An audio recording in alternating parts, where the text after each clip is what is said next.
Hello guys, how's it going? My name is Dal, and recently data miners have been able to discover new items being added to the trading post, giving us a sneak preview of some of the potential new additions that may be coming up in this February lineup. Among the usual items in the roster, we also noticed one special and a unique item added to the post recently. In a hotfix, they recently added a trading post price to a Korkron Wolf mount, which got many in the community wondering what are the chances they may bring back previously removed rewards, such as the AOTC achievement mounts or even unique transmogs and other collectibles. However, all hopes then were dashed away as Blizzard reaffirms that AOTC mounts and similar rewards aren't arriving to the trading post just yet. For some, that was the end of the rope. For others, the "at this time" part of the quote was the main area that stood out, as if Blizzard were slowly creaking open a door with a small potential chance that they could maybe bring back some of those rewards, just not through the trading post system.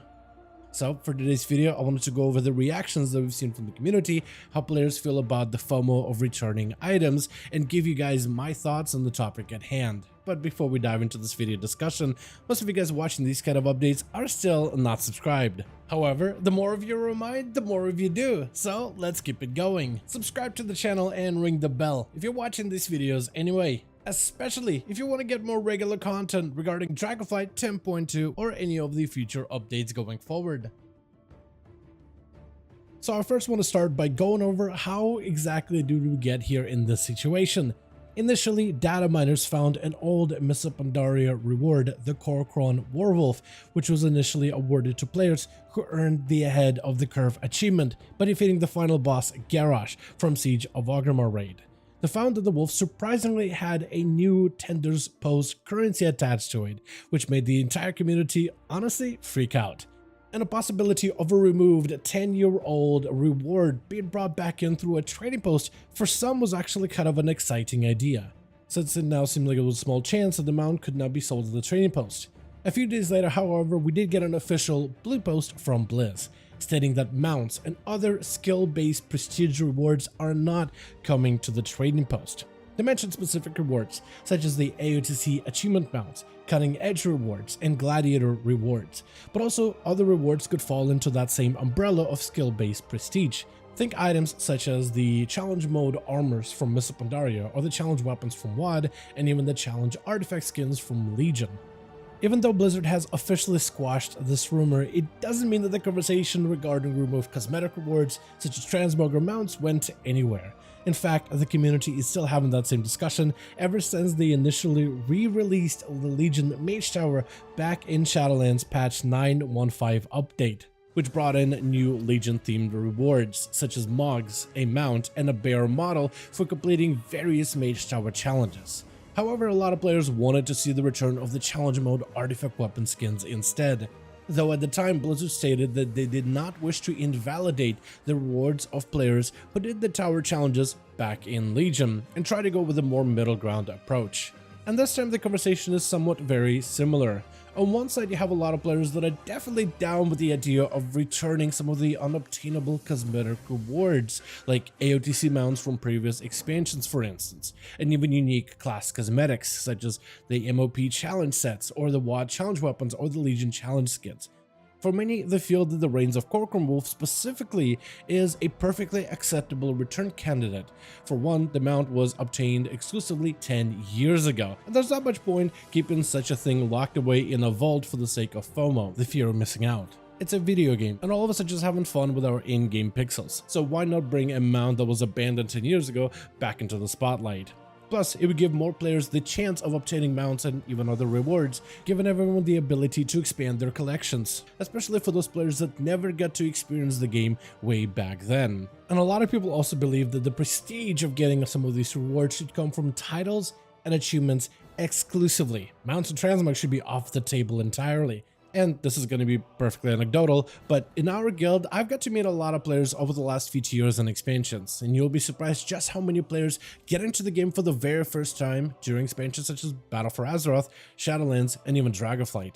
On our guild's roster, we've seen a lot of players that never played WoW, and here they were, just making their way through Mythic Denathrius or Sylvanas as the very first Mythic raid of any expansion. So in my experience, I've seen the game still attract new players that have never played the game before, which is great to see. So I know that there's plenty of players out there that in fact did not play during Mists of Pandaria, and for them to get a chance to get their hands on a particular mount or reward, they will love that chance if given the opportunity.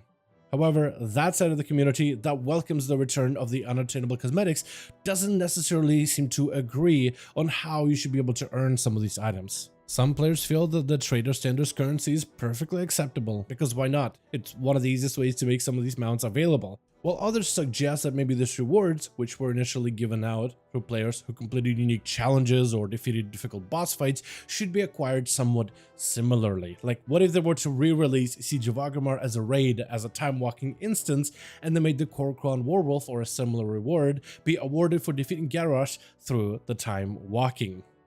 And that, in fact, is something we might be able to see at some point in the future, maybe in the patch 10.2.7. Through the recent roadmap that was revealed for Dragonflight for 2024, we could see that a Pandamonium event is planned later in Season 4. Because of the Pandamonium name, many believe there's going to be some kind of a Mists of Pandaria expansion event. And more data mining has been able to discover some of the items from the raid of Siege of Orgrimmar as a time-walking variant version, as if they're trying to set up this raid as a time-walking instance. So Siege of Orgrimmar time-walking raid might indeed be real, and the mount could potentially even be a reward for doing that instance. This could open up floodgates for even more mounts and rewards through time-walking, specifically by attaching some sort of a challenge or a boss that you have to defeat with a unique mount that you can now go back and earn. However, there's a different side to the community also, as not everybody is happy with the possibility of returning cosmetics. And now everybody has a different take on the entire matter, from various prestiges, challenges, and different points that people have brought up. But what I noticed is 2 points specifically are shared between the community that doesn't necessarily want these things to be returning. One of them would be the fact that Blizzard mentioned that all of these items, from AOTC mounts to challenge mode armor to challenge mode weapons, all of these items and rewards would eventually be gone once the raid is done, once the expansion is done, or once we hit the next patch of an update. And that is something Blizzard has made a case for with every single one of these items. And if they were to start bringing them back, that would be them breaking their promise. And that's the problem. Why mention that these items will be removed? Why make that promise if you're gonna break it later? And that's one thing that a lot of people have an issue with, is making those promises and then breaking them at some point in the future. Another point that is shared by a lot of those players too is some of those mounts and rewards are quite important because players have put time into it. Imagine you're grinding for the Gladiator mount before they change how you would acquire it in Shadowlands or Dragonflight with 40 wins at 2400, and you were trying to go for that top 1%, trying to put as much effort, trying to be at the top of the ladder, and you get awarded for being at the very, very top of the competitive pool of players. You put in the time, put in the gear, put in the effort, and you felt like you were properly rewarded for investing so much of yourself into the game just to be at the very, very best of the ladder. And let's say they were to re-release that exact same mount, but all a player had to do to earn it was to log in and go buy it on the trading post. If that were to happen, then the guy that spent all that time and effort, all of that went to waste, when he could have just waited and then bought the mount later on the trading post. How these mounts and rewards are implemented is pretty important. And if it was a challenge that was actually quite difficult back then, and if it were to be re-released again and given out freely, that's what a lot of players would have a problem with. However, a lot of those same players feel that if you were to bring back that same challenge, that same difficulty, and another player were to take on this challenge, complete it, and then get a similar or the same reward, that's actually kind of okay with a lot of players in that side of the community. To help wrap things up a bit, I want to end this video with my own take on how I think this should be handled, just to leave you off my honest opinion. Every player gets to go through their own journey in WoW. It gets the items that make up their memories of the time spent with the game. And I see cool cosmetics such as unique mounts and even transmog, specifically stuff that cannot be acquired anymore, as that player's memories. I never get jealous of the other players having things that I didn't have. And I never felt like I needed or wanted their awesome mogs or mounts, since it was that player's memorabilia on display, uniquely theirs. Instead, it inspired me to want to build up my own memorabilia and chase down cool looking armor, exotic mounts, whenever opportunities presented themselves. For some of those items, it meant getting more gear or getting better at the game until I was eventually able to earn it. This only works if the game keeps adding new rewards for us to chase and invest time into, which is where I think the focus should be on. Old mounts and cosmetics are awesome, but I don't think we need to be so stuck into the past. Instead, we should be able to focus on the future and all of the different opportunities that could be added going forward.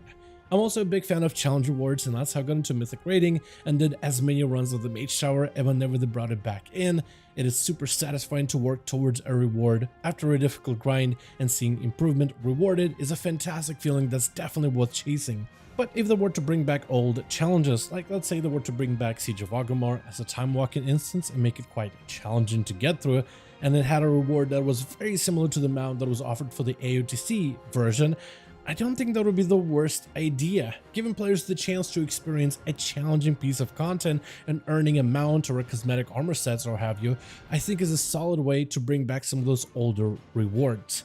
And maybe there's some room in the future for challenging content that would allow you a second chance at earning those previously available items, and I could see a future where that could happen. But also, I think if we are to be bringing back old sets and old cosmetics, either all of it should be okay or none at all. I don't think we should be leaving any one of these off the table, because let's say they brought in the artifact skins, but not the challenge mode sets. But what makes one more special than the other? Either bring it all back or none whatsoever. And if anything, I believe the way they handled the Mage Tower re-release back in Shadowlands was a pretty nice way of going about it. Is a nice middle ground approach. The Challenging Tower gave plenty of new reasons for players to return for Mogs, new mount, and a cool feral werebear skin. Plenty of things for new players to flaunt. But also older players that played the Mage Tower back then also got to earn some of those items as well. So in a way, both parties win out in this situation, but also bringing back old content back into the game to be more evergreen, I think is a lot more important than anything. But for now, I want to wrap up this whole discussion as to whether Blizzard should or could bring back some of those unobtained cosmetics back into the game. At the end of the day, I think either all of it should be good and all of it should be on the table and should be earnable, or none of it. And if I were to have the choice of how you earn it, I'd rather there to be some kind of a challenge and a reward behind that challenge rather than acquiring it kind of freely or through a trading post. I think trading post is a great implementation and I love the fact that they have it. I just think some of those unique items could probably be earned through gameplay rather than logging in, paying the currency, and then going about your day. It would make the reward of those items much more satisfying and much more memorable, and I think that's really what it comes down to, is making more memories in World of Warcraft. That's part of all of that fun. But for now, that's going to be everything I got, but I do want to hear your guys' thoughts in the comments below. How do you think they should approach with some of those cosmetics and removed items? Should they bring them back? Should they keep them away? What are your thoughts, and how do you think they should approach it? I want to thank all of you so much for watching the video and hope you guys enjoyed. Let me know all your thoughts in the comments below. As per usual, if you guys enjoyed this video or found it informative, go ahead and give it a thumbs up. I would very much appreciate it. And as always, in the description of every single video and live stream, we have a link to our Discord community channel. Probably the best place to reach out to me directly in case you want to let me know what you thought about this video or hang out with the rest of the community to discuss some of the upcoming changes. Join our Discord to become part of the community. But otherwise, thank you all so much for watching this video. I do hope you guys enjoyed. Let me know all of your thoughts down below, and as always, I'll see all of you guys in another video.